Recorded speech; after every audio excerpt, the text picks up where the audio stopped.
Good morning, Jason DeSalvo at Coldbrook Farm in Oldwick, New Jersey. We are a sustainable homestead, and sustainable is an often overused term, but the idea behind this place was to build a house, farmhouse, and run a farm in a way that is as harmonious with the environment as we could imagine.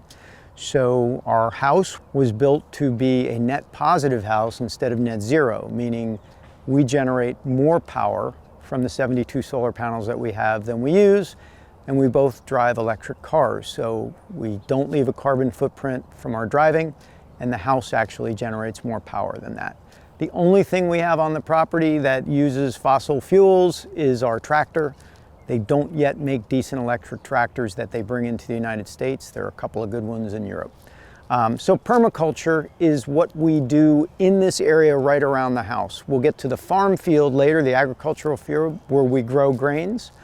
But within this perimeter here that's enclosed by a deer fence, because we have a major deer problem in New Jersey, we do permaculture, which means permanent agriculture. And it's a design that allows for almost all perennial plants that provide ecosystem services either for us, for nature. Everything here is a food for somebody. Everything is harmoniously in balance. And once you establish a permaculture garden, after the first couple of years, there's much less maintenance than you would ever do in a typical landscape environment. And there's no ornamental plantings here, meaning nothing is here just because it looks pretty. It's here because it functions in the environment in a specific way, either for us or for nature. Like right here, this is a stunning bed that was just cut down this past week. This is what would look to anyone like a sunflower bed. These are actually called sunchokes. And so they have beautiful flowers that are a native flower in this part of the world. And they also have a tuber as a root that we eat that we would call Jerusalem artichokes. Affectionately, for those that eat them a lot, fartichokes. And if you do, you know why. But by way of example, you know, you kind of pull these out and, you know, you dig around in here and you get some tubers. These are Jerusalem artichokes, sunchokes. They're delicious. These are not great at this time of year. We still need our first freeze. They turn their starch into sugar after their first freeze. So usually we start harvesting these in early December-ish, mid-December. And this bed here will give hundreds of pounds of sunchokes that we'll eat throughout the winter. We'll sell some for personal consumption. But yeah, you see the way they just they're attached like that. These are small. Some of them get to be about 6 inches long. These beds are all perennial. We have blackberries here, raspberries, two very currently anemic blueberry beds. These are only 2 years old. Hopefully they'll come in better next year. And over here, we've got two native pollinator gardens. What we're walking on is not typical grass. It's a low-mow mix. It's got a lot of clover in it. It's got a couple of other things that if you let it grow long, you'll see. And we try not to mow frequently. We try to keep the grass long. The typical American landscape with grass cut low that looks like a golf course, it's literally a desert. Nothing significant can live there. These branchy things right now, those are milkweed, and those are the host plant of the monarch butterfly. So we've planted milkweed throughout the property to help monarchs, obviously, that are in trouble. My wife, Deb, knows the rest of these plants a heck of a lot better than me. I know they're native grasses. I know that we have echinacea in here. She is the guru with the native plants. These seed heads will all be eaten by birds over the winter. This time of year, we don't cut these plants down. We actually leave them so that the seed eaters, the birds that, you know, eat seeds that are staying here and not migrating, they've got the ability to have a food source. This is what the grass looks like when you don't cut it. So this is what a low mow would look like. And yes, there are things that people would call weeds here. By leaving this long like this, it creates a lot more three-dimensional space for insects. I know a lot of people that they spray their property, they don't want mosquitoes, they don't want bugs, Insects are the foundation of life, like literally of terrestrial life, right? We'll talk about soil in a minute, and that's a different environment, but if you build a house on a bad foundation, the house falls down. What we are systematically doing through our insane desire to eliminate insects from our lives is literally chiseling away at the very foundation of the tree of life, if you will, that sustains us. You get rid of the insects, you lose the birds. You lose the birds, you'll lose other larger animals that feed on birds. It's the whole thing, and it ripples up, and pretty soon you have a dead ecosystem. So we've done a lot here to make sure that we have vibrant insect life. It's all about having a thriving environment that works together, where we are just a part of it, instead of this hokey notion that we're at the top and we can do whatever we want. Apropos to your channel, Jeff, I mean, that's part of like veganism, right? We don't need to harm other animals in order to feed ourselves.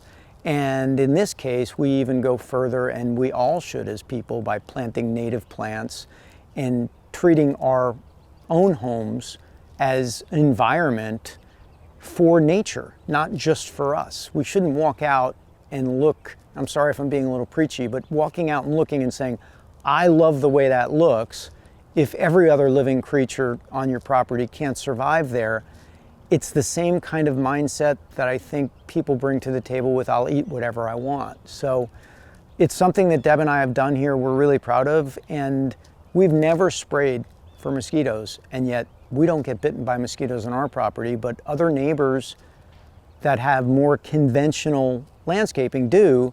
And the reason is we've got balance. We've got birds, we've got bats, we've got frogs, we've got all the other animals, we've got dragonflies that feed on mosquito larvae. So yes, mosquitoes are a natural part of the ecosystem, but they're not out of balance here. And you're not going to be feasted on in the evening because there are other creatures that are eating them. So anyway, plant native plants, very important. These are asparagus. These were just cut down. The asparagus that you and I eat would be this part of the plant. When it comes up as a shoot in the early spring, early summer, you actually cut it here and you're eating the shoot. It will ultimately grow into these tall plants, some of which are as tall as 6 feet tall, and these are perennials as well, but these have been cut down. I'll let them stay here on the bed for a little bit because there are berries, as you see. Those are some of the female plants, and birds eat them. So we'll leave this just as a cover for a couple of months. When it gets really dry in the middle of the winter, we will chop it up, put it in compost. This is just a cover crop. That's red clover and oats. We just put that in about a week and a half, 2 weeks ago. So this is one of our annual beds. This is not a perennial bed. Last year this was in tomatoes. This coming year I think we're going to put it in corn. It's just a small bed. This is a personal consumption bed. So we'll grow enough corn for us to have, I don't know, we'll have several dinners that'll feature fresh corn. We'll probably grow an heirloom corn this year. Over the winter, we don't want the soil to sit bare.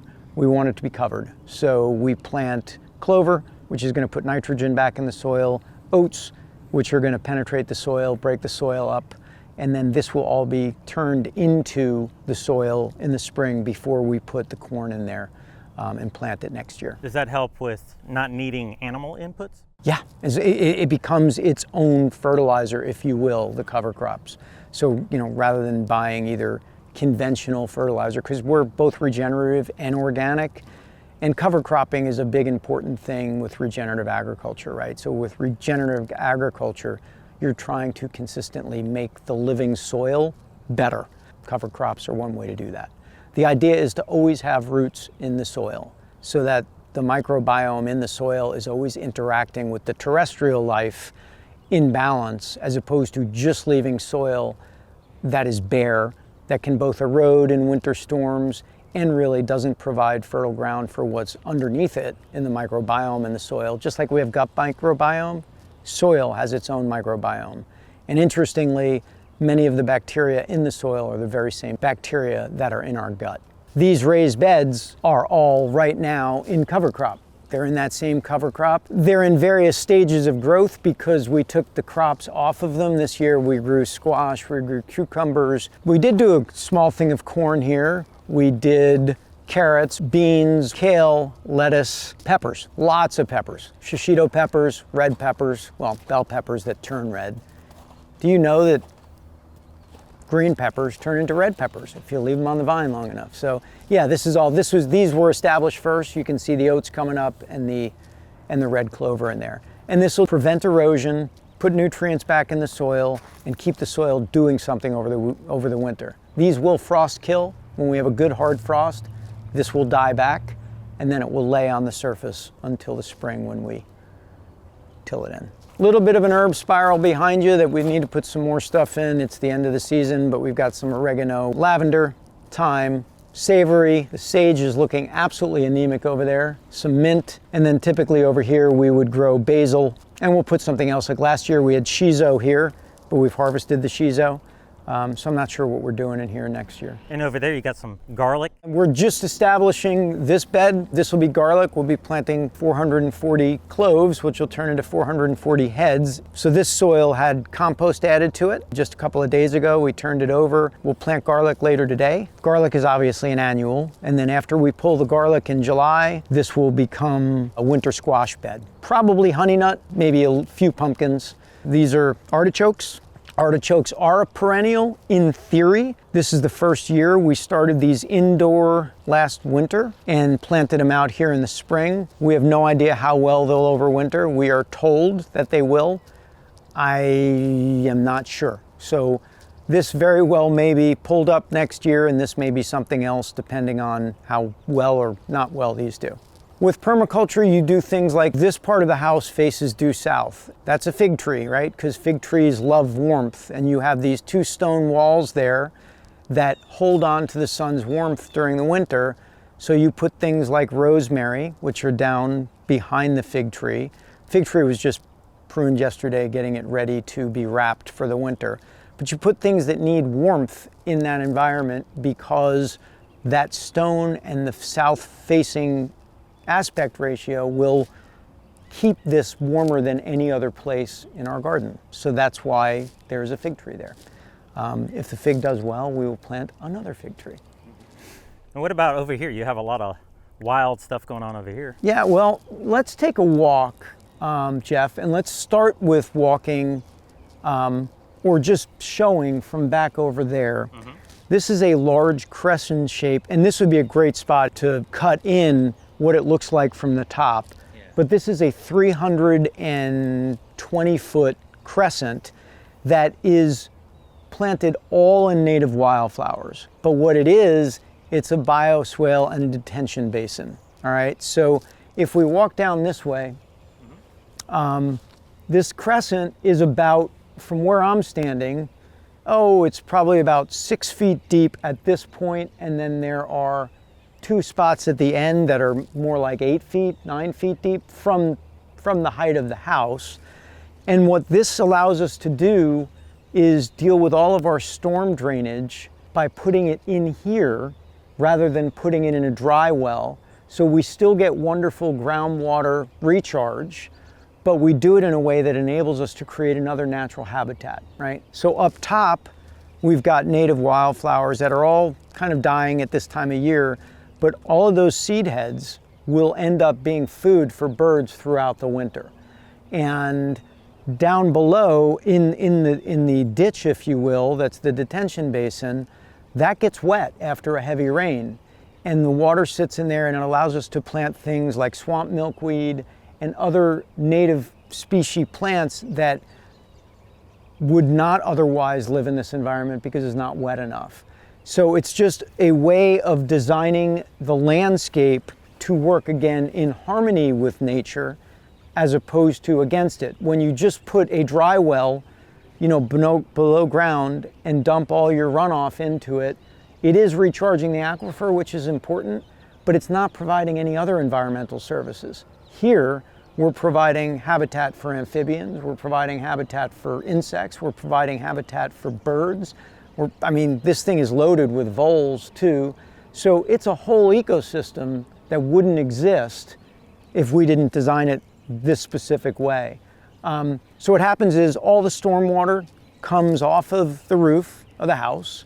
Everything on the landscape is pitched toward here. And then it first goes into the stormwater off the roof of the house, goes into a 2,500 gallon cistern that we use to irrigate the permaculture garden. And then anything left over, if it overflows, it goes into the detention basin. Along here, native asters, goldenrod in front of me here, native asters over here. Another one of these sections where the lomo's been let to stand, and this is what that looks like. And you said over here, this is a native This is native aster. aster. It's That's an a aster. really pretty little flower. Yeah, and this will have goldfinches on it in another couple of weeks. This will be goldfinch heaven. When these seeds dry, they'll be here all winter. Goldfinch is the state bird of New Jersey, by the way, if you don't know that. They're beautiful, and right now they're being elusive, even though you can hear tons of birds in the woods back there. The front of our property is 13 acres, and that's where we do all of our agriculture. And our commercial agriculture, we'll walk out, is on the farm field, and that's where we grow grains. But the 13 acres has a half an acre which is taken up by our house, driveway, and barn. Everything else on the 13 acres is devoted to, like I said, plants that are either for food for us, food for nature, food for others, or commercial. In addition to those 13 acres, there's another 30 acres.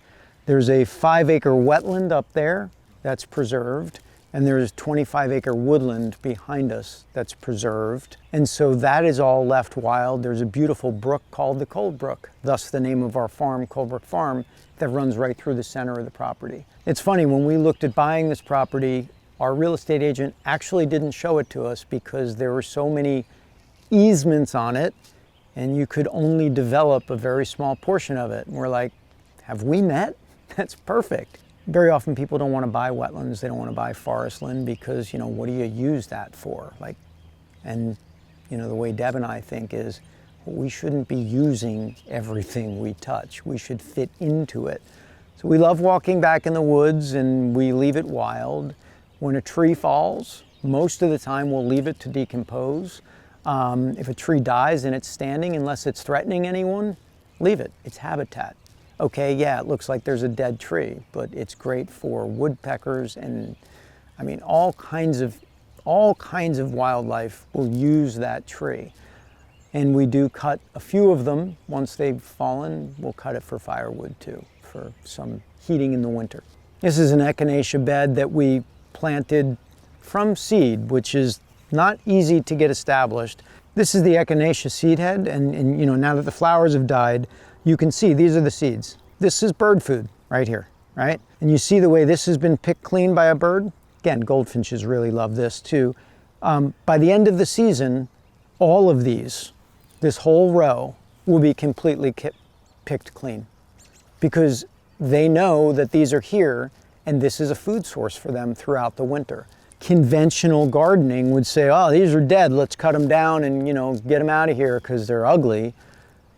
But then you're taking the food source away from someone else. So that's why we leave them standing. It's amazing. Some mornings we'll look out the window there while we're having breakfast and there will already be 10, 12 goldfinches lined up in various spots picking at the seed heads.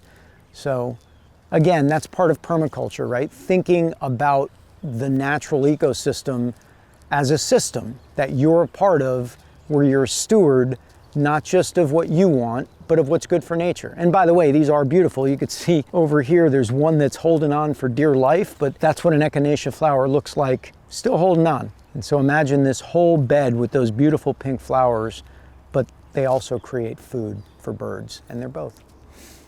And echinacea tea. Echinacea tea is great. We've got elderberry down there. We didn't harvest any this year because those were just planted last year. How do you identify that? Which one is it? So the standing green looking trees that are there, the taller ones, those are elderberry. This is a little fruit orchard that we need to do a lot of pruning because we let the trees go the first 2 years. This one's peach. The next one is apple, wine sap. Beyond that is a jujube. Our permaculture designer was really into jujube, and I've never tasted jujube, but he swears it's great. And then beyond that, you've got a pear tree, another pear over on the other side. One of them's Asian pear, one of them is Seckel, I can't remember which. A second jujube there, another apple, 2 plums over on that side. And then up in here behind you, we call the food forest. And you can see lots of that raised low-mow with all the wildflowers and quote-unquote weeds that are in it. There's 3 mulberry trees that you can see there. Those are the green ones that are tall. We've got shagbark hickory, hickory nuts. Shagbark is a native. Those were the nuts that we were struggling with opening last night. When you get them and they're good, they're delicious, but it does take a lot of work. And then we've got a pecan tree up there. We've got a hickcan. Hickcan is a hybrid of a hickory and a pecan.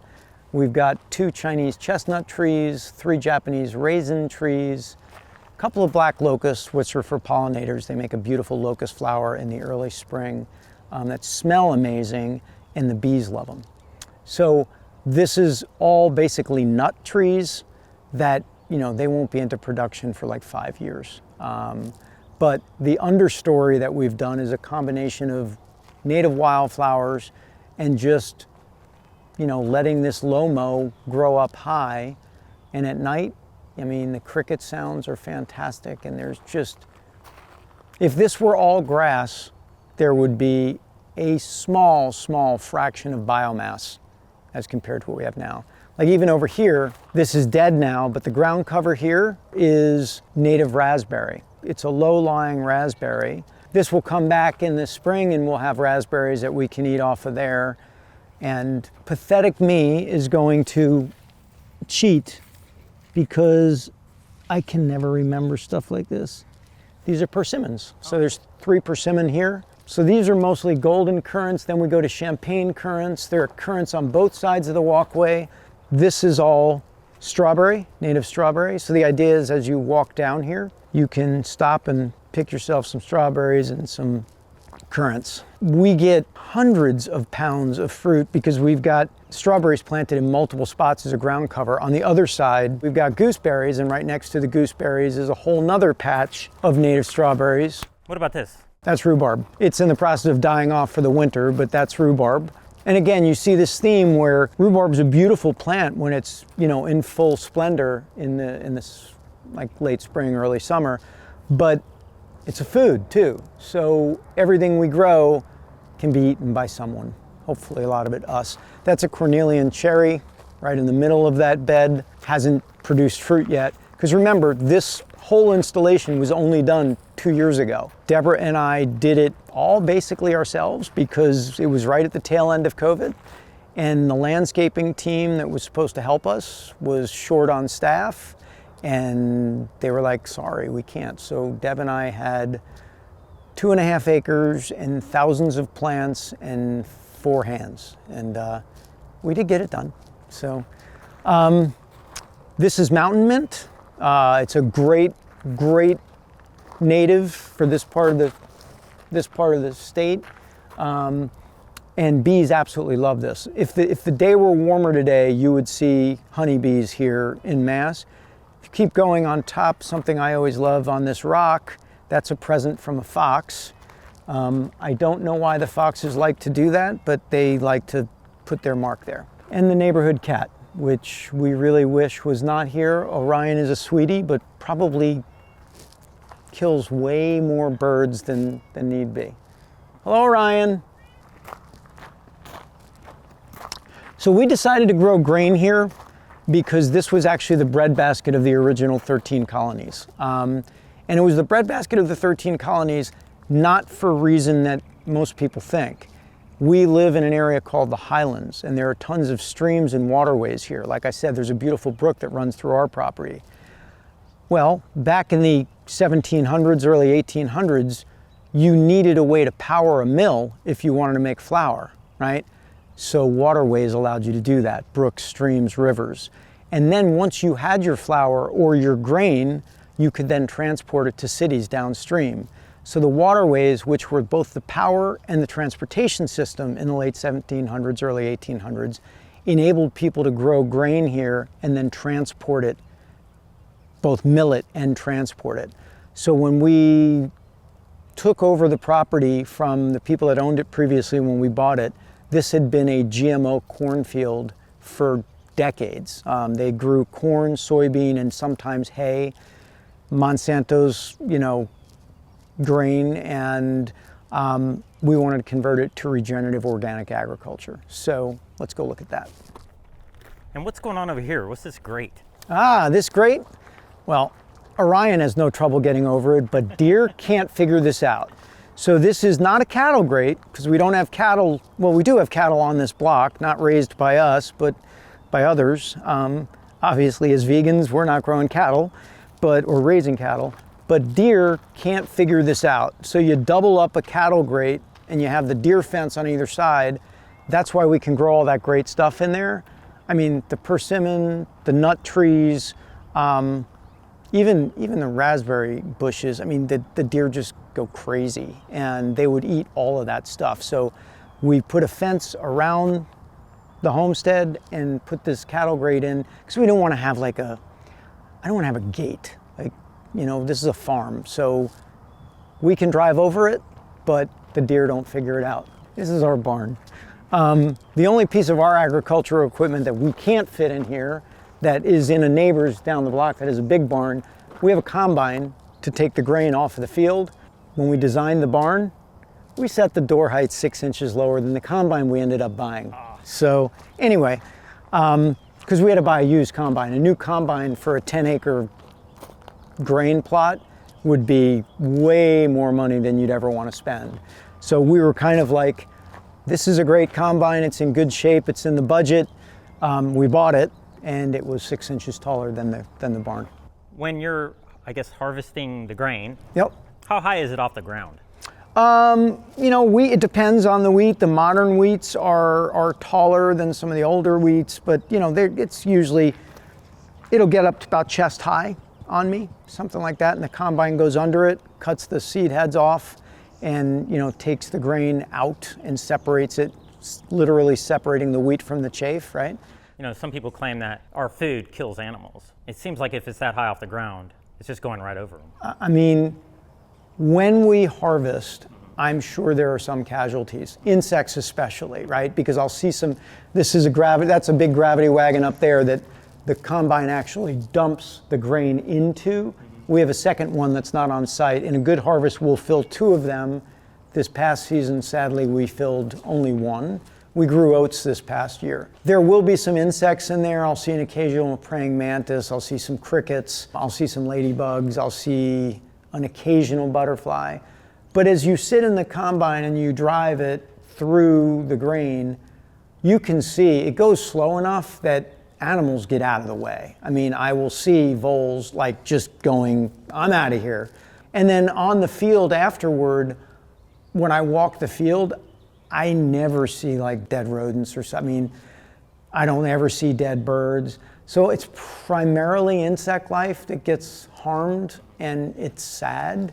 But I can't figure out a way to grow the food otherwise. Yeah, and animal agriculture needs more of this than we do. Yeah, well, that's right. I mean, that's the whole thing, right? When we eat plants directly, it's directly from plant to human. There's no middleman, right? When you have animals eating grain, first you raise the grain, then the animals have to eat the grain, then you eat the animal. It's about as inefficient a system as you could design, but for some reason people think it's a good idea. I don't get it. All the tools, like I said, that we use, even this little, four-wheeler, this Workman, this is electric, right?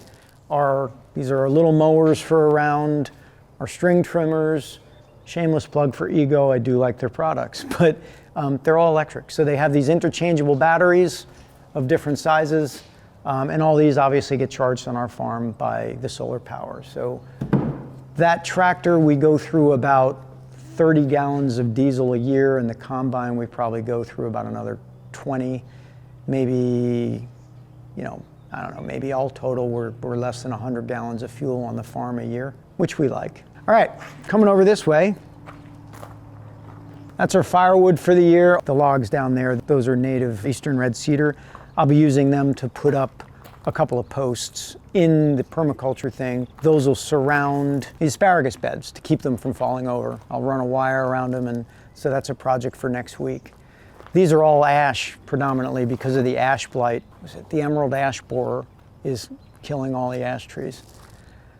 So this is our field. It's in a big horseshoe shape around the homestead. It was planted a couple of weeks ago on October 7th. It was planted to a winter wheat called Redeemer wheat. It is not a modern wheat, but it's not an ancient wheat. We've done einkorn here, which is truly ancient grain. My understanding is that this is about 100, 150 years old in terms of when it was first commercialized, and it's called Redeemer.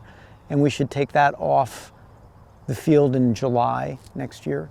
But I've got a small test plot over here, which I want to show you, which I'm excited about.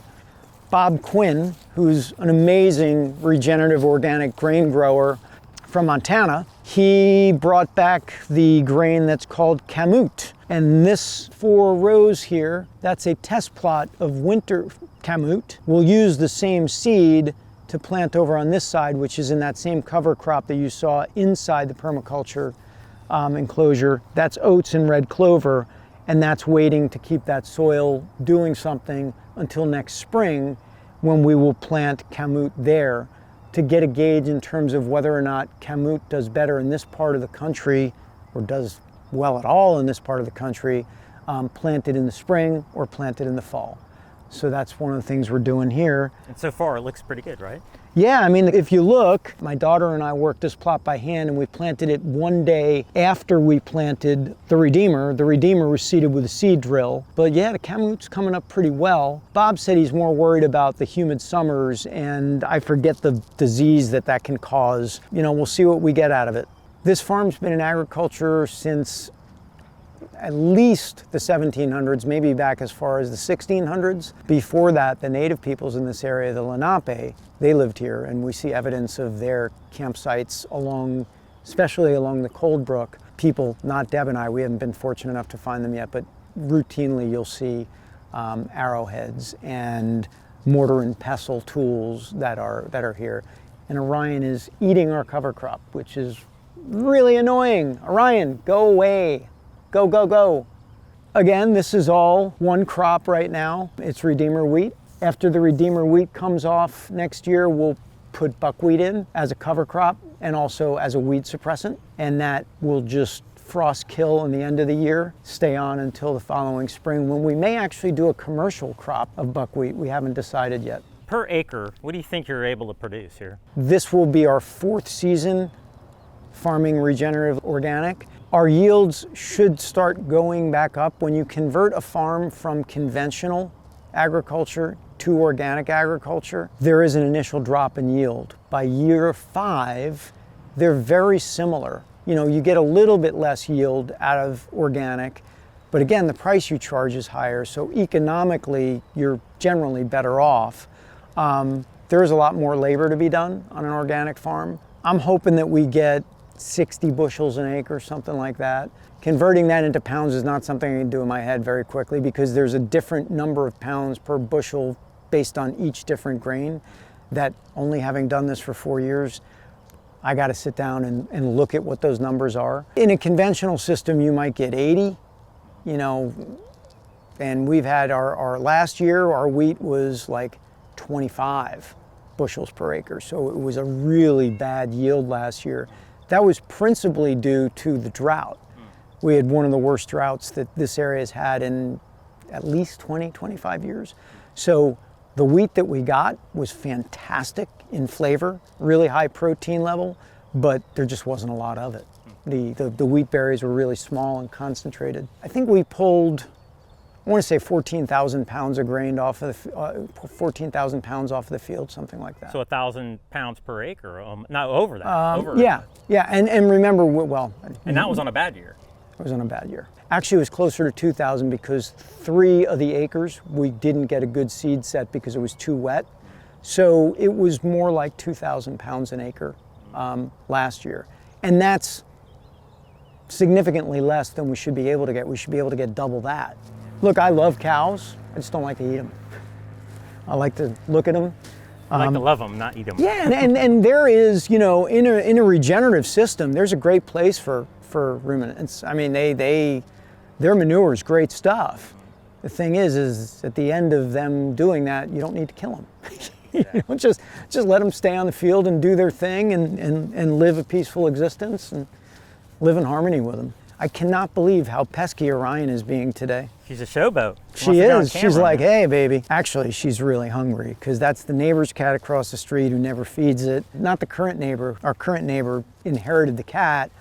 It's the neighbor before And sadly, he doesn't live locally anymore, so this poor deer doesn't always get fed. I'm walking us around to what in some vegan circles is controversial.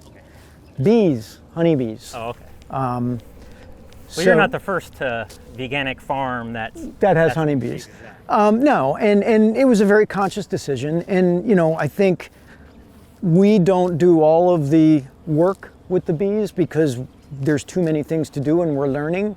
We work with an incredible guy named Michael Banker. He's from a couple of towns away. His company's called EcoBee. You want to see someone feel crushed? If he kills a bee, the guy's whole face just goes, huh. I mean, he is so gentle, so caring, and that's why we found him and used him, because we're whole food plant-based and we try to have no added salt, oil, or sugar in our diets the way we eat. We don't use a lot of honey, but we did have our honey tested by the EPA for pesticides, insecticides, fungicides, and they tested fantastically, which if you eat honey, you should know if you don't have your honey tested, you can be eating some really bad stuff because bees are foragers and they go out and they forage. And if they go to a place that was just sprayed with pesticide or insecticide or herbicide, if they don't die, which hopefully they won't, they bring that back into the hive. And then that becomes part of their honey and then you eat it. So before we decided to, like 99% of the honey that we get, we sell because we don't need a lot of it.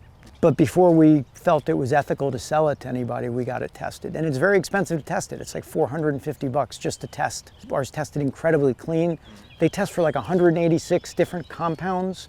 There was a trace that was below the measurable limit of 5 of them.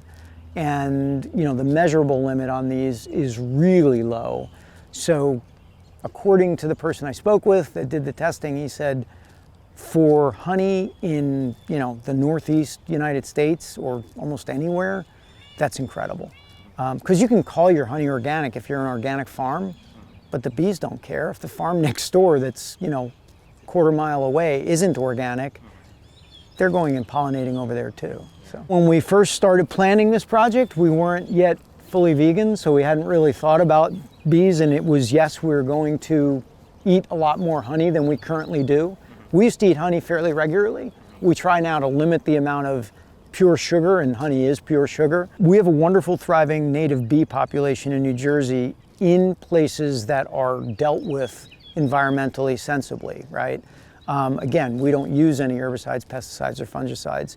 So we see tons of wild bees here. Honeybees are an introduced species. Ours are Italian, so am I, so ours are Italian bees, but they are not native to here.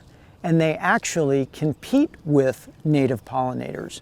So part of our thinking, we could sell far more honey than we make, or than our bees make, if we had more hives. We only have 4 because we want the system to be in balance. We don't want too many honeybees such that the native pollinators are competed with, so it's a balancing act.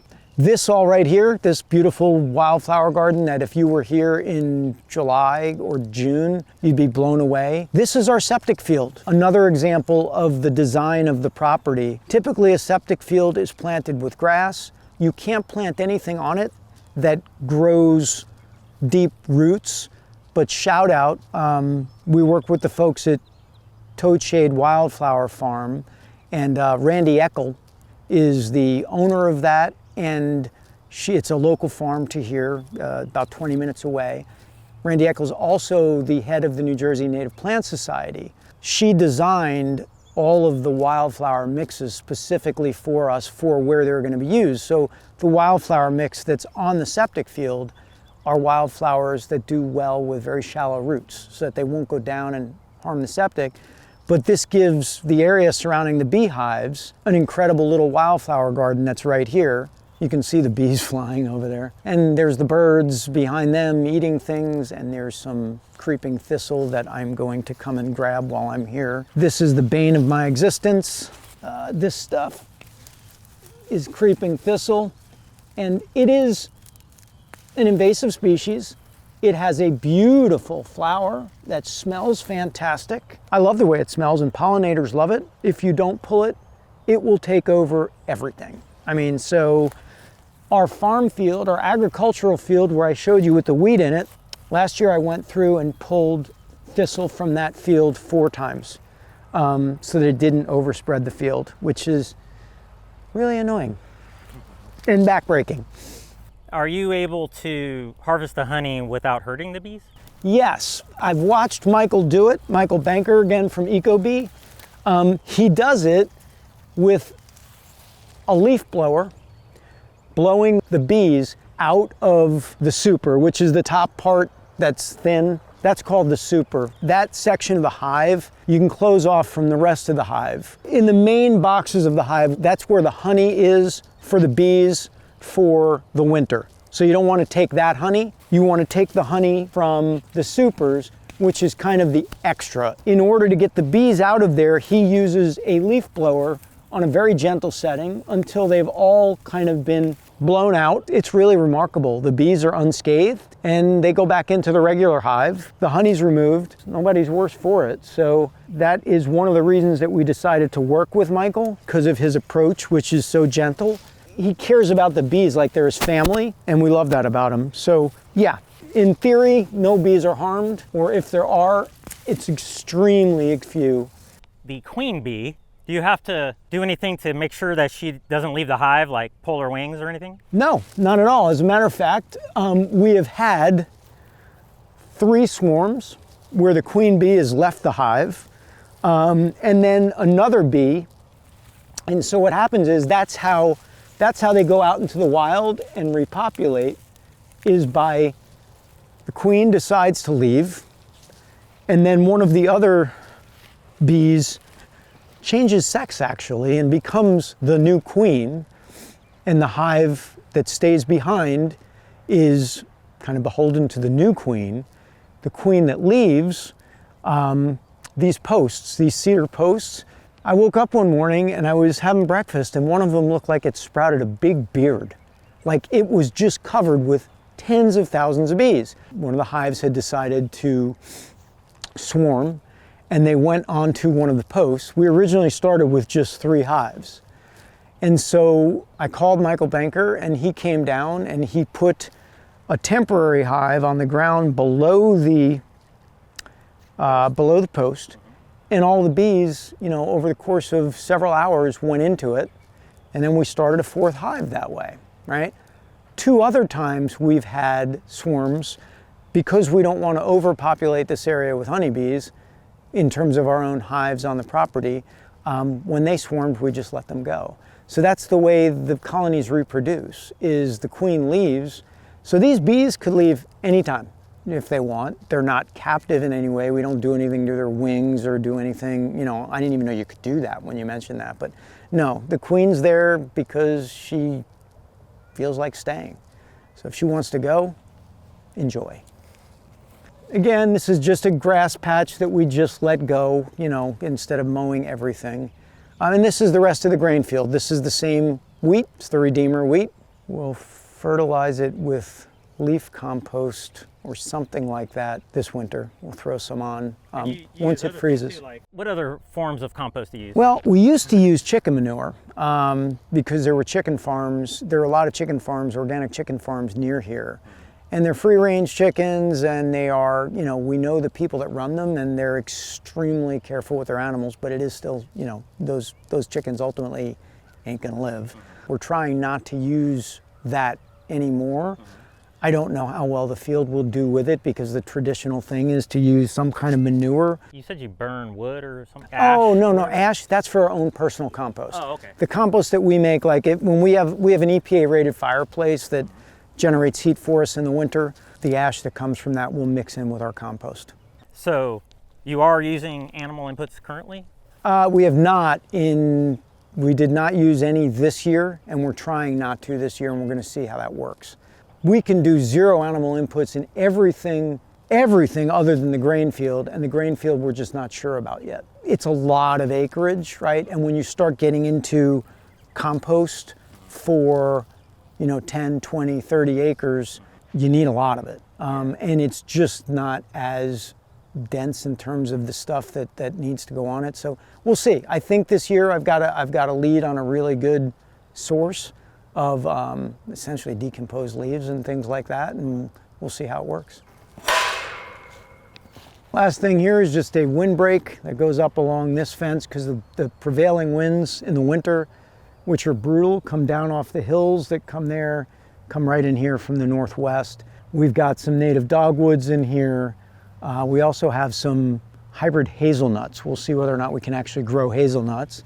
That's kind of the end of the area inside the deer fence. Well, this is our grain. We have, another couple 100 pounds down in the basement. This is einkorn. We grew this actually 2 years ago. That is the oldest consistently cultivated grain in humanity. It was from the Mesopotamian region, and humans have been cultivating einkorn wheat for over 10,000 years. This is the Glen wheat that we grew last year. That was spring wheat. Behind it, Danko rye.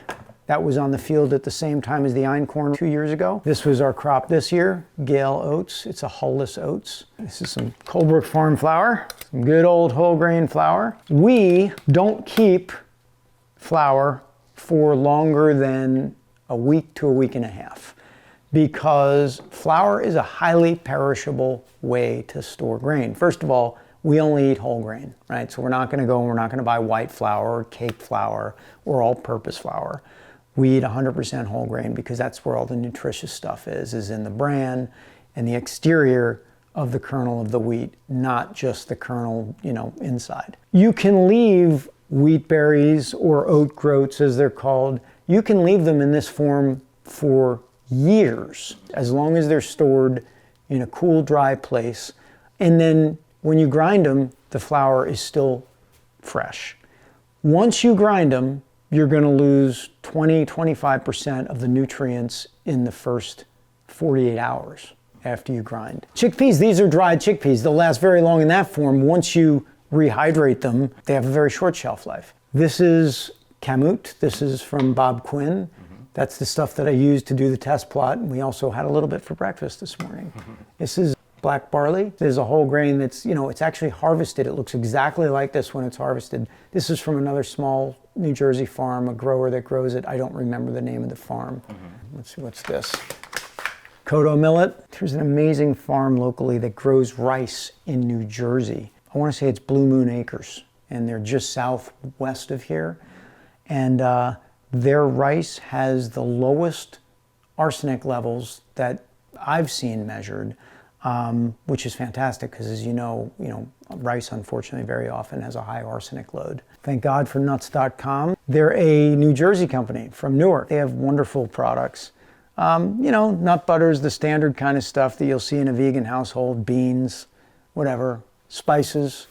Let's see, this is some lemon balm that we're drying. This is Greek oregano. This is Italian oregano. This is winter savory. So these, I snipped these from the garden, about 2 weeks ago, and they're now dry enough to the point we hang them, and they will be today processed into just our spices for the winter. This is it's a coffee grinder by Breville. Love it, except what's in it is flax seeds and chia seeds. We eat that for omega-3 fatty acids. Deb and I each have two tablespoons a day, but we grind it fresh every day because, again, that starts to oxidize really quickly. So the closer you can have to the way it was in its original seed form or grain form in terms of grain berries, the healthier it is, the more nutrition you have. So, all right, let's come around here. Remember we're talking about shagbark hickory? That's what the nut looks like. The nut is inside. This is still the shell. These are shagbark that we harvested this year or foraged for. Muesli, make homemade muesli with all different grain. But this, my baby. This is made by a company called Como from Komo from Austria. And this is the Fidibus Classic grain mill. And it's a little mini grain mill that allows us to grind our own flour. Second only to a Vitamix, which is like the most important tool to have. Second only to a Vitamix for me is a grain mill because it enables you to eat whole grains and grind them on demand so that you get maximum nutrition. We make cereal in the morning, a hot cereal that you can make from any grain by grinding it coarsely, or when you grind finely, you make flour. But again, you're getting the whole grain with all the nutrition, and it's not aging and oxidizing the way it does once you break that grain berry up. Some produce over here, some of it you've grown, right? The honey nuts are ours. The garlic is ours. These are from Ethos Farm. Squash. Yep, butternut. These are delicatas. These are the last of our delicatas from Ethos Farm. The onions are from Ethos Farm. These are from Whole Foods. And then these are, oh my God, my favorite sweet potato. Are those Japanese? Oh no. Stokes, yeah, the Japanese, the Stokes purple sweet potato. Okay. Oh, heaven. Let's look at your spice drawer, because I was really impressed with that. Oh, there we go. Yeah, and you make a lot of these, right? Well, yeah, these up okay, here. No, these are the ones you make. Well, we have some in here that are ours too, like there's our oregano in there, but these are just too small. So these are ours, our mint, our thyme, sage, oregano. You see we're getting low, so I've got to take that stuff there. Thai basil, savory, rosemary. Yeah, they're all from the garden. This is a great tip because you could save a lot of money doing this on your own. And a lot of people can grow their own herbs. No matter where you live, you can grow your own herbs. I mean, if you live in an apartment, as long as you have a sunny window, you can grow your own herbs and you can dry it. Obviously, during the summer, we use fresh herbs all the time, but you just go out to the garden. Again, that's a permaculture thing. Just on the other side of this kitchen window is where our herb garden is. So I can walk out the back door and go snip some fresh herbs, throw them in a dish, with 10 steps in either direction. But then once winter sets in, right, we cut them, we dry them, and that's what gets us through the winter. This much basil from Whole Foods, organic basil, I don't know whether it's $9 or whatever it is. I mean, that's ridiculous. It's like you can fill 5 of these for, one plant. And yeah, herbs are a great place to save money and also, grow locally. Yeah. Now, when you grow stuff on your own, do you recommend testing the soil and stuff, or what? Yeah, if you've never tested your soil, we did when we first bought the property. And, other than the main agricultural field, as we were building the house, which took almost 2 years from start to finish, we scraped the topsoil, the top 18 plus inches, between 18 and 24 inches of topsoil off of the entire site where the house was going to be built. And we put that soil in big piles. And those piles we planted with crimson clover, oats, essentially a cover crop. We just let that soil be. On the main farm field, because it had been, glyphosate and things like that had been used on it, we planted 2 successive crops of a variety of different things that work to rehabilitate soil, to take harmful stuff out of it, and then we retested. So by the time we were using it for human consumption and really selling it, you were years into it, because you have to be 3 years without any of that stuff on it. You can call yourself transitional before you can apply for organic certification, and that has to be 3 years, right? Our 3rd year was this last year, like January of 2023 was our 3-year anniversary. So anyway, the soil tested extremely well. There were no dangerous compounds in it, so we were really happy with that. And that's when we started being like, okay, we can eat food grown in it now. So after we built the house, the topsoil was then put back all around the house. The stuff that had been banked and been covered for 2 years was then spread out around the property before we put the raised beds in, before we put everything like that is growing in that soil that had been reserved and set aside for those 2 years. Now, what if somebody's doing their own little garden? If it's a small garden and you don't know what your soil is and you want to use your own soil, by all means have it tested. And just make sure that it's tested for, the standard battery of agricultural chemicals and things like that. Depends on where you live, right? Interestingly, if you buy a farm, you almost know if it was farmed conventionally that you're going to have agricultural chemicals in there. And then they know what to test for. The more difficult thing is if you live in a suburb. Your backyard seems like, hey, great place. But you don't know what the neighbor or the person that lived there before you did. Like, by way of example, my grandfather, I love him to death. But when he was done, like if he had extra horrible chemical stuff that he was doing, stripping paint or whatever like that, there was a part of his yard where he'd just go and pour it, right?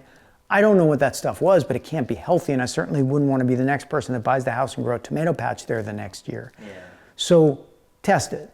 If you grow in beds, if the raised bed is tall enough, you can just import soil. If they want to do their own composting, is that sufficient? Yeah, I mean, you can mix tops, you mix your soil. You're always going to want to put compost in with your soil to make sure there's enough organic material in it.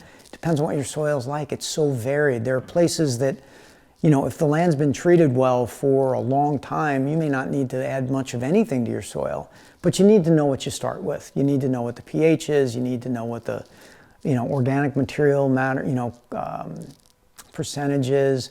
You need to know the different nutrients that you need to grow things. By way of example, if you want to grow blueberries, you need a totally different pH than if you want to grow raspberries, right? So do you need to be worried about this if your blueberries are growing just fine? You're freaking lucky, yeah. If your blueberries are growing just fine, the chances are if they've been there for a long time, you're not eating anything harmful. You know, I mean, nature is a remarkable system, and if you just don't mess with it, it will fix itself. Yes, there are exceptions to that, but generally, you know, if you buy a house, I would ask the people I bought from whether or not they sprayed anything on it. That's one thing I would do, because maybe those first couple of years you would want to be wary, right? But after you're there for a couple of years, like let's say you have blueberry bushes. If they weren't spraying them and 2 years, 3 years out, you want to eat the blueberries, by all means, you know, I think that would be fine. Yeah. So. What about your refrigerator, man? You mind opening that up? I know I'm putting you on the spot here. That's all right. Curly kale, my homemade bread. This is a whole grain bread from Colebrook Farm Flour. Cabbage, sprouts, arugula. Unfortunately, at this time of year, we got to start buying some stuff in plastic. Lots of berries. We make our own nut milks. So this is, it's got to be shaken, but company called the Almond Cow. It's a really easy way to make nut milk. I showed you this morning. Yeah. It takes like 3 minutes, and you grind your nuts and you have your nut milk in 3 minutes instead of the sock and the time and everything like that. Yeah, so we like that. A little bit of tofu. Some peppers, no longer from our farm. These are the last carrots from our farm. They're just herbs. We're getting pretty light. We're going on vacation next week, so citrus, apples. We don't really cook with salt, but we do allow ourselves the occasional miso. And then this is my favorite brand of tamari. It's the Sanjay Organic Light, 50% less sodium. So we'll use this, you know, maybe we'll add a tablespoon of this to a salad dressing or something like that. Cool. Yeah. Excellent. This is really a vegan refrigerator right here. Yeah, it is. Oh, these are amazing. Here. Have that. It'll be cold. That is very cold. A pluoc from certain kind of pluoc. I can't understand you right now. Sorry. That is a Flavor King pluoc, which is my favorite pit fruit there is. When those things are fresh in the summer, oh my God. There's a local farm here that has blueberries, organic blueberries. Since our blueberry plants suck right now, we picked 40 pounds of blueberries and put them in these tubs, and, you know, we'll eat them throughout the year. Oh, really fun tip. For those of you that like corn chips, but don't want to eat unhealthy corn chips, this is the bomb. If you can get these near you, Vista Hermosa, 100% whole grain corn flour. The ingredients are organic corn, water, slaked lime, and it says actually it does have kosher salt, but there is 15 milligrams of sodium for a tortilla. It's like nothing. Yeah, right? I think the daily RDA is like 2,400. Right. I mean, so there's like no salt essentially. Yeah. So what you do is you leave them frozen, you take them out, you put them right on the oven rack, whole, take all 10 of them out, preheat the oven to like 350 degrees, bake them until they're super crispy, and then you just eat them. You can break them up like corn chips or what have you, and you eat them with guacamole, you eat them with homemade salsa. So it's a great way to have a non-fried baked tortilla chip that is outstanding, and all organic and whole grain. So we love that. Is there anything else in here worth showing you? No, just a lot of frozen fruit, Looks vegetables. like you might have some dessert down there. Dessert. No, this is homemade veggie stock. Oh, okay. Yeah, no dessert. What do you do for like a treat every now and then? We'll make maybe a chocolate pudding with cacao, 100% cacao and avocado. What else? We do nice cream. With bananas. There's the frozen bananas waiting for the nice cream. Yeah, I mean, we don't eat a lot of sweet stuff. Throw a date in there. I think that's about it. This is the almond cow. And the way the almond cow works, you take this off, you fill this with a nut of your choice to about there. You fill this with water to about here. There's a mark in there that you can easily see. Take the water, the nuts go in here. It's got this blade contraption. You close this, put it on. If it was plugged in, press the button. 3 minutes later, you have your nut milk. Amazing. It's remarkable. It is such a time saver. And then the pulp of the almonds you can use to thicken sauces or make dressings with or what have you. So really nothing goes to waste. No packaging instead of buying containers of milks in the store. Much cheaper to buy organic nuts in bulk. Again, nuts.com is a fabulous resource for that. Cuts your cost of nut milks by about 50%, and the amount of waste that goes into the landfill by almost 100%, other than the packaging that the nuts come in. And you don't know really how the liner of the container that when you're buying it, how that might be leaching into your... They all have plastic in them. So because we sell grains, I wanted to buy 100% paper, like what coffee comes in. I wanted to buy it to put a pound of flour in, or grain berries. I have yet to find one that doesn't have a plastic liner. Now, 20 years ago, none of them had plastic liners. Now they all do, and it's like, don't even get me started on the plastic industry. But yeah, so that stuff goes into your food. I don't really want to eat microplastics.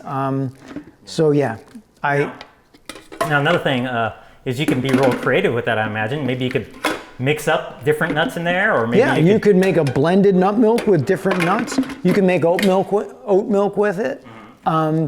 You can make soy milk. I don't know how. I've never done it because I'm not personally a fan of soy milk. I drink walnut milk. That's my favorite. Deb likes almond milk. Yeah, nice. So, yeah. And have you tried other nuts as well? In here, I've done walnuts, I've done black walnuts, I've done almonds, I've done cashews. I did pistachios. That was really cool. The milk had a greenish tinge to it. That was cool. And it tasted totally different. It tasted like almond milk, but as if you almost added a little almond extract to it. It was like this wild taste. I can't do that too much because they're expensive, pistachios. But yeah, so I did do that. But that's the extent of what I've done. What do you think are some of the things that are holding people back from going vegan? That's a great question. I think predominantly it's social. I think, and availability, right?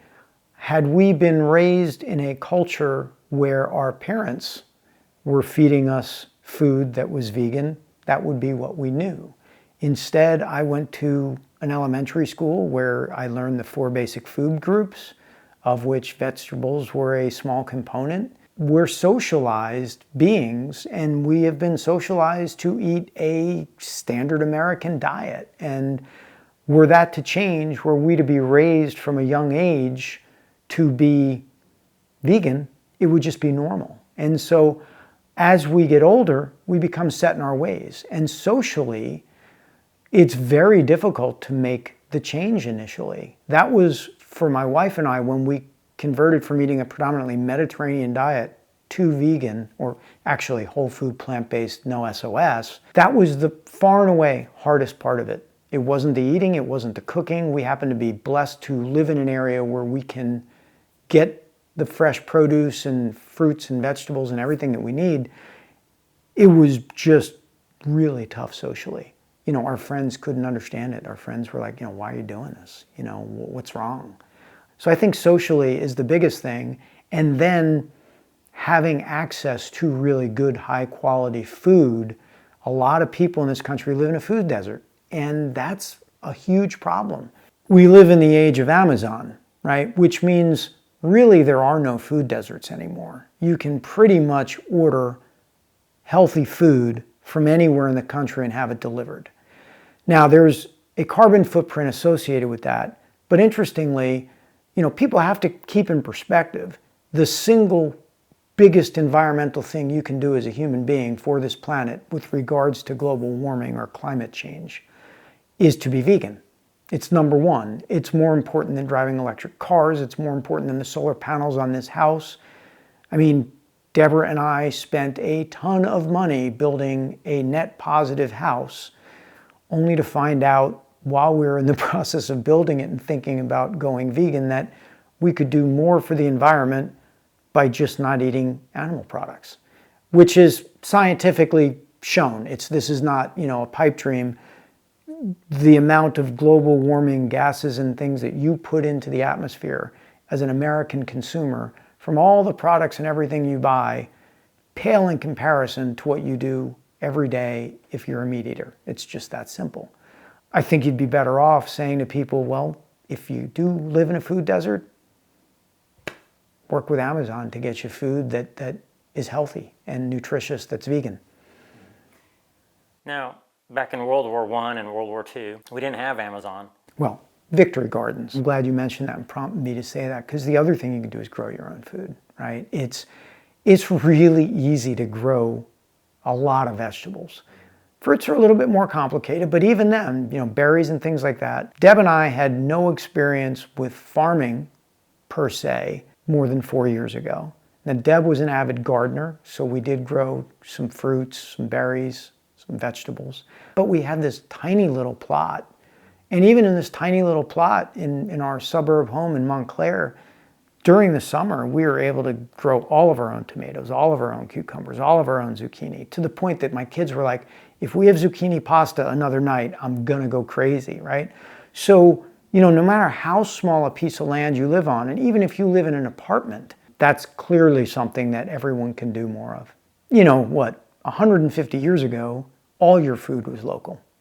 It didn't get shipped. I mean, you had local food. In my lifetime, when I was a kid growing up in suburban, we lived 6 miles, 7 miles outside of New York City. There was a working farm in our town where we could go and buy fresh produce in the summer. That's all gone. It's all been paved over, right? But I don't know too many people that don't live within driving distance of a farmer's market even now, or a farm that's local. And to the extent that you support those farmers or farmers markets, you are giving the message with your dollars that matters, that eating local matters. I mentioned a book called The Small Farm Future by Chris Smaje, S-M-A-J-E. He's looked at sociological factors, economic factors, environmental factors, and his thesis is we are going to have to go back to a small agrarian model where things are produced locally.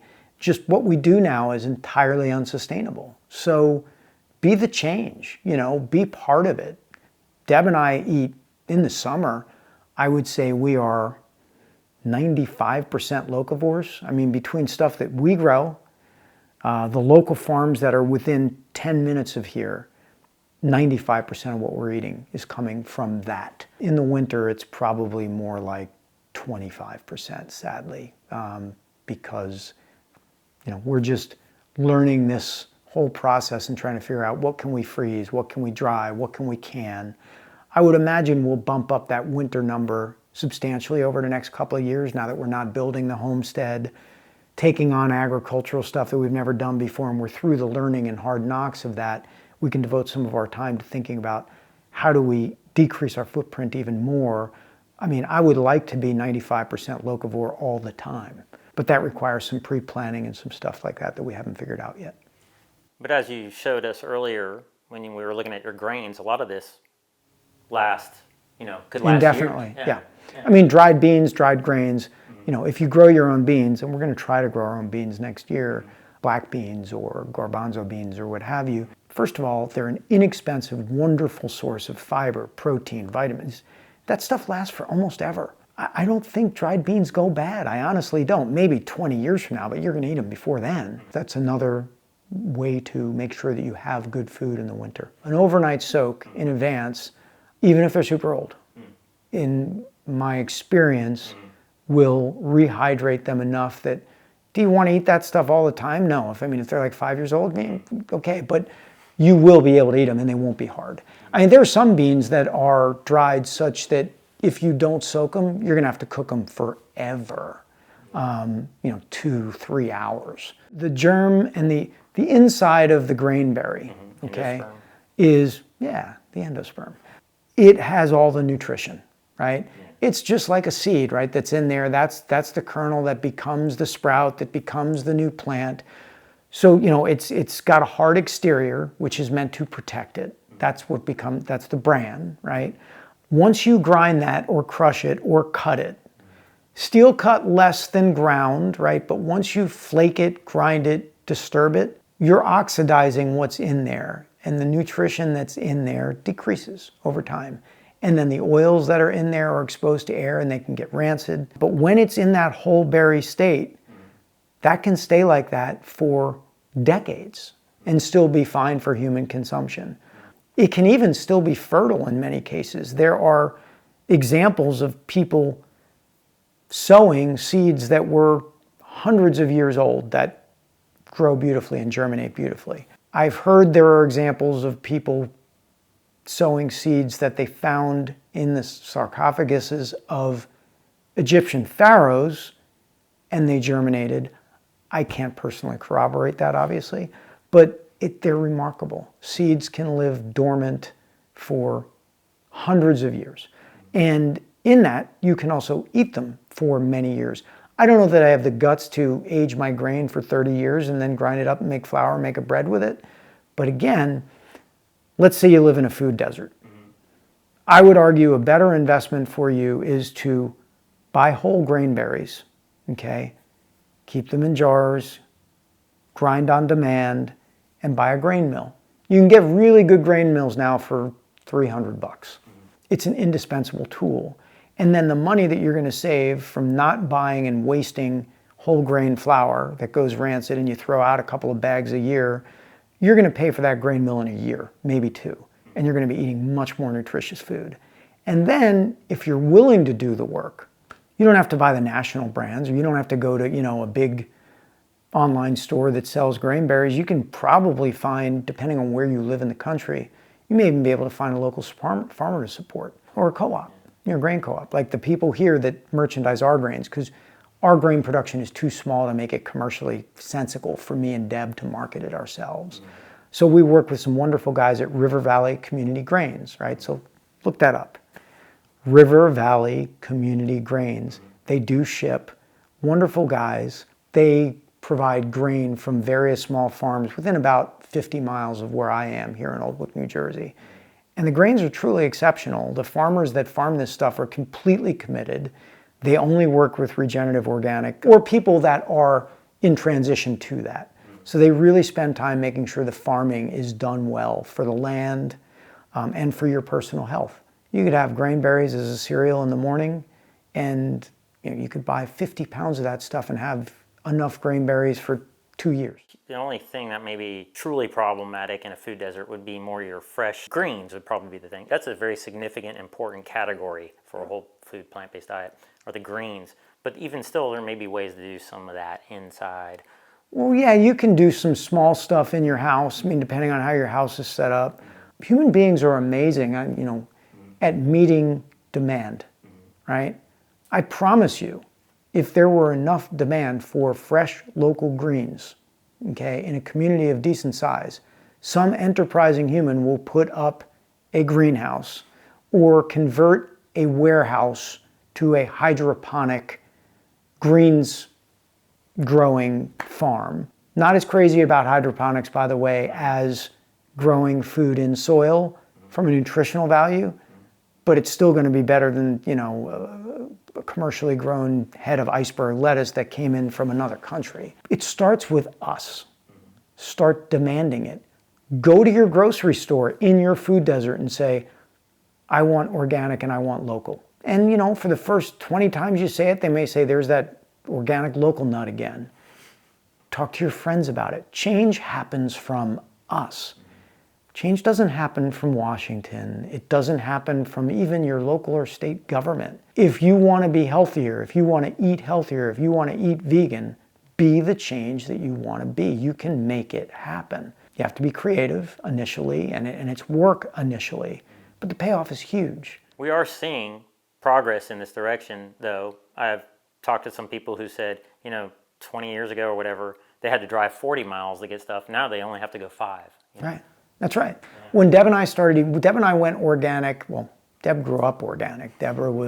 She grew up with a mom and dad who, they bought only local from local farms, and they were really cool. I grew up in a suburb, and my parents didn't even know what organic food was. And when I first heard about and I read an article in a magazine talking about the environmental impact of conventional farming somewhere in high school. I don't remember the exact age. And I started looking for organic food for the environmental reason. I wasn't thinking about my own health, like, duh. But at that point in time, I was vegetarian in kind of my late, I think in senior year of high school, but certainly in the beginning part of college, I had gone vegetarian. And I really wanted to, as much as possible, find organic food. I could find some when I was down in Chapel Hill in North Carolina. There were a couple of stores that had some organic items. But in my own hometown in Teaneck, New Jersey, I don't even remember the grocery stores having organic products in the 80s. But when Deb and I moved in together in the 90s, I had become committed to really try to eat 100% organically if I could. I wasn't vegan then.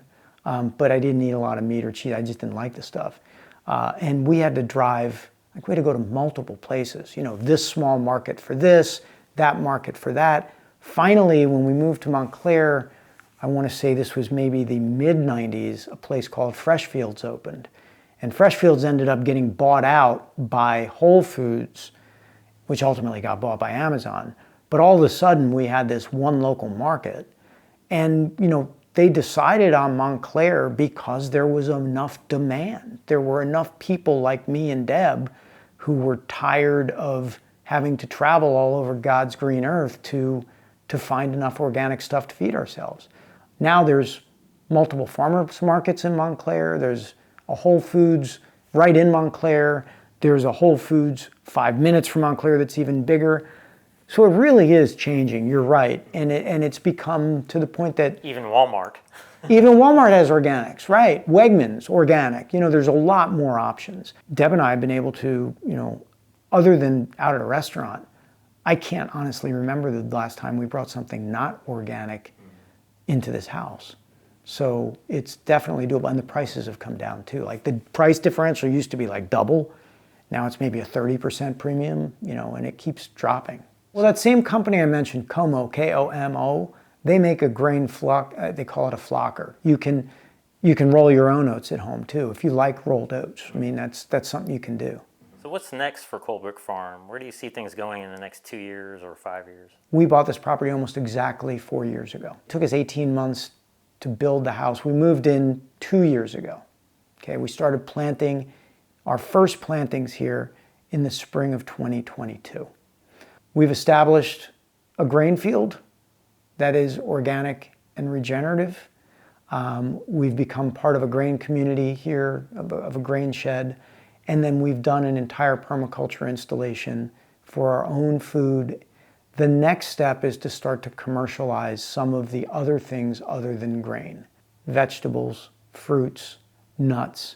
Not so much to make a lot of money on it, but to provide good, healthy food to our neighborhood, to our community. We live in a community of Well, Oldwick itself is like 185 people, which is an unincorporated village in the township of Tewksbury, which is 6,000 people. We want, and our neighbors want, they ask us all the time, when are you going to sell stuff? When are you going to sell stuff? So we want to be able to provide that food. And I think that is, over the next year or two, one of our big projects. Got to update our website also, so people from farther away can buy some of our products that are not perishable. You know, it'd be great if someone watching this could go online and buy Coldbrook Farm grain berries. They can buy them through River Valley Community Grains, but once they run out of our grain, they can't buy our stuff. So that's the next 2 years, really settling into living this farming life, understanding the rhythms, refining some of our ways of working on the farm to be more energy efficient. Not energy like solar power energy, energy like our own energy. There's ways to farm that just make a hell of a lot more sense, and we're learning. So that's the next 2 years. 5 years, I would very much like to have identified and worked with 4 or 5 at least other local farms of similar size to help them convert to grain growing that's regenerative and organic, so that instead of just having our 10 acres, you know, in this area, we've got 50 to 100 acres of really wonderful grain to be grown and shared with the New York metro area, grown in this beautiful soil. That's a 5-year goal. Stay healthy and enjoy my time with Deb. So I think that's the 5-year.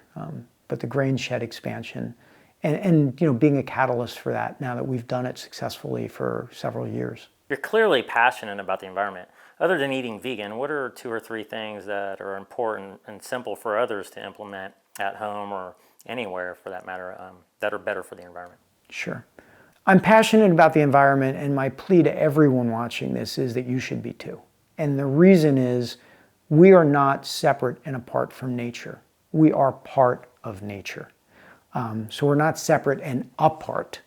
We are part of. I think the biggest hubris that humanity faces right now is forgetting that. And if you look at the decisions that people make on a daily basis, we can have tremendous impact in our personal lives for positive change to solve some of these seemingly insurmountable problems like, look, the climate's changing and people are going to debate exactly why or exactly how. I think it's beyond debate at this point that we have a substantially negative impact on the biosphere, whether it's climate, species loss, you know, waste production, pollution, whatever it is. We are an organism that within nature is caustic, just by our existence and the way we've chosen to live. Not so when we were hunter-gatherers. Even then, there was no animal agriculture, but if you hunted something, you were very lucky to catch it, and you may catch one, and that might be your feast for a year. Really? A year? No, you did. They were How are very, they going to store it? No, they didn't. That was their feast, right? Yeah. They ate it, Yeah. and they were done, and that was like, oh my God, we had animal protein, right? Now, people just think that we can do whatever we want to the planet whenever we want to, and there's no consequences. So animal agriculture is the #1 environmental thing that could totally change the trajectory if we move to a plant-based existence, right? So you asked the question, what can you do other than vegan? I just want to emphasize, vegan is job 1. And ideally, if you're 100% vegan, that's great. But if you're not a vegan eater right now, start somewhere. You know, do vegan Mondays, then do vegan Mondays and Wednesdays, then do vegan Mondays, Wednesdays, and Fridays. The more you move towards a plant-based way of eating, the better you're doing for the environment and your own health. I mean, the science is there for your own health. Shockingly, seems a lot of people don't care about that. But beyond being vegan, the next 2 things, and these are not necessarily in order of importance, maybe the first one is plant native plants around your house, in your garden. Doesn't much matter if they're inside, right? You know, native plants are, what you want to do is create an ecological system that functions at a very high level that creates tremendous biomass. And by way of example, I'll just use trees. Probably everyone has seen a calorie pear tree. It's a tree that many municipalities plant by the side of the road. It has beautiful white flowers in the spring. It kind of is shaped almost tulip-like in terms of the tree shape, Very pretty tree. They have beautiful flowers. I'm going to contrast that with a white oak, okay? In our part of the world in New Jersey, okay, a white oak is the host species to over 500, Deb would know the exact number, but over 500 different insects, larvae, what have you, right? The calorie pair, 1. When you, as a shade tree department in a town like Montclair, where I lived for years, don't think, and when an oak tree comes down, red oak has less than 500, but still many hundreds of species that are associated with it. It's a host plant for them. When a red oak or a white oak falls down in a storm and you replace it with a calorie pair because you're saying, oh, they're beautiful, okay? You're taking a microenvironment that was hosting 400 to 500 plus different species and replacing it with one that hosts 1. When you are planting Pachysandra in your front yard as a ground cover, instead of, in our area, a native strawberry or a native raspberry, you are decreasing biodiversity massively just by that simple action that you're taking. When you plant native plants on the other side of the coin, plants that are local to your community, and I'm not going to give you recommendations because you may be watching this anywhere in the country, but you can look up local plants, native plants. The insects, the soil biome that evolved with these plants evolved together. And so there is lots of symbiotic behavior where one organism helps foster the other organism.